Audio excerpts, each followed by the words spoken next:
जो लोग ये भूल जाते हैं कि आज जिस जमीन पर बांग्लादेश नाम का देश खड़ा है वो भारत की उदारता का परिणाम है, उनके लिए इतिहास को एक बार फिर पलट कर देखना अच्छा रहेगा। 1971 में पाकिस्तान नामक दैत्य को काटकर विश्व के नक्शे पर बांग्लादेश नाम लिखवाने का श्रेय भारतीय सेना की ताकत और इंदिरा गांधी जैसी लौह महिला के दृढ़ संकल्प को जाता है। अगर उस समय भारत ने हस्तक्षेप नहीं किया होता तो आज बांग्लादेश नाम का कोई देश ही नहीं होता। शायद उसका नाम भी इतिहास से मिट गया होता। लेकिन आज जब उसी बांग्लादेश के कुछ राजनीतिक नेता भारत को विभाजित करने और उत्तर पूर्वी राज्यों को अलग करने की बातें करते हैं, तो बांग्लादेश को एक बार जरूर सोचना चाहिए कि इसके पीछे की नैतिकता क्या है।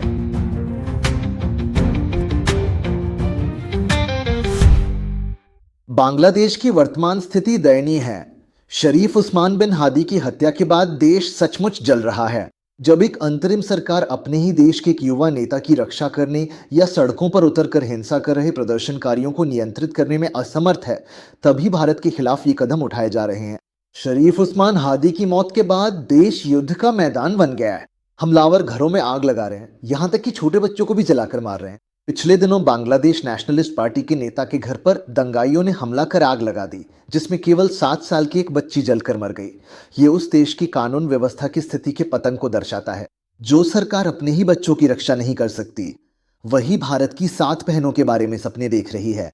मोहम्मद यूनुस के नेतृत्व वाली अंतरिम सरकार सिर्फ मूक दर्शक बनी हुई है। इसी अस्थिरता के बीच वे भारत के खिलाफ जहरीला प्रचार फैला रहे हैं। नेशनल सिटीजन्स पार्टी के नेता हसनत अब्दुल्ला ने हाल ही में दिए गए बयान में कहा कि अरुणाचल प्रदेश, असम, मणिपुर जैसे भारत के गर्व के उत्तर पूर्वी राज्यों को बांग्लादेश अलग कर देगा, जिससे भारत को झटका लगेगा। ये सुनकर भारतीय जनता को बस एक ही बात कहनी है। अगर भारत को बांग्लादेश जैसे बच्चे को जन्म देना आता है, तो भारत को यह भी अच्छी तरह पता है कि अगर वो बच्चा रास्ता भटक जाए तो उसे कैसे रोकना है। जो लोग भारत की सीमा के अंदर झांकने की कोशिश करते हैं, उन्हें एक बात याद रखनी चाहिए, भारतीय सेना सीमा पर यूं ही तैनात नहीं है। जो लोग अलगाववादियों के जरिए भारत को तोड़ने की बात करते हैं, क्या वे 1971 में जनरल सैम मानेकशॉ की सेना द्वारा चलाए गए अभियान को भूल गए हैं? ये वही भारत है जिसकी धरती पर 90,000 से ज्यादा पाकिस्तानी सैनिकों ने घुटने टेके थे। अगर ग्रेटर बांग्लादेश के सपने के साथ भारत की धरती पर कदम रखने की कोशिश की गई, तो वो बांग्लादेश के अंत की शुरुआत होगी। बांग्लादेश में अल्पसंख्यक हिंदुओं के साथ हो रहे अत्याचार बेमिसाल हैं। एक हिंदू युवक को धर्म का अपमान करने का आरोप लगाकर पीट पीट कर मार डालने की घटना ने पूरी दुनिया की अंतरात्मा को झकझोर दिया। बाद में पुलिस ने खुद स्वीकार किया कि उस युवक ने कोई धार्मिक अपमान नहीं किया था। ऐसे ही निर्दोष लोगों का शिकार करने वाली भीड़ ही भारत को उपदेश देने आ रही है। इस हत्या के सिलसिले में 12 लोगों को गिरफ्तार करने की बात कही गई है, लेकिन असली अपराधी अब भी बाहर घूम रहे हैं। एक और अहम मुद्दा है कि दिल्ली में बांग्लादेश के कमिश्नर को भारत ने रोक लिया। इस तरह की झूठी खबरें फैलाई जा रही हैं। बांग्लादेशी मीडिया द्वारा फैलाए जा रहे इन झूठों का भारत ने सटीक जवाब दे दिया है।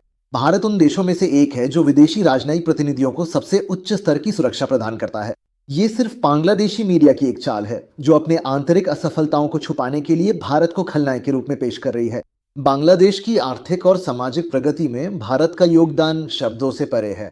लगभग $8 बिलियन की ऋण सहायता भारत ने अब तक उस देश को विभिन्न विकास परियोजनाओं के लिए प्रदान की है। इसमें रेलवे, सड़कें, बंदरगाह, ऊर्जा संयंत्र जैसी 40 से अधिक महत्वपूर्ण परियोजनाएं शामिल हैं।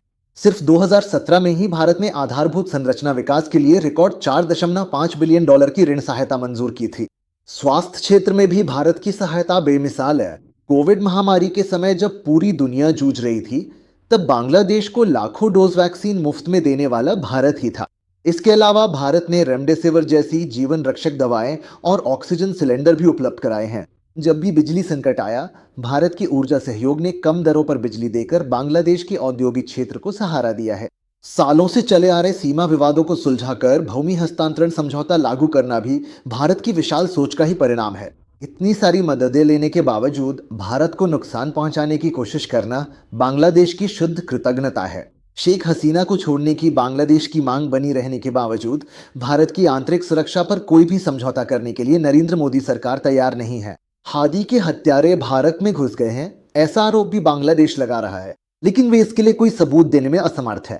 भारत में कोई भी अवैध रूप से प्रवेश न करे, ये सुनिश्चित करने के लिए सीमा पर भारतीय सेना पूरी तरह से तैनात है। बांग्लादेश में अगले साल फरवरी में होने वाला चुनाव उस देश के भविष्य का निर्धारण करेगा। अवामी लीग को अलग रखकर जब बीएनपी और जमाते इस्लामी सत्ता पर काबिज होने की कोशिश कर रहे हैं, तो भारत को ये चिंता है कि कहीं बांग्लादेश भारत विरोधी ताकतों का अड्डा ना बन जाए। भारत हमेशा एक अच्छा पड़ोसी बनने की इच्छा रखने वाला देश है, लेकिन उस अच्छाई को कमजोरी समझना ठीक नहीं है।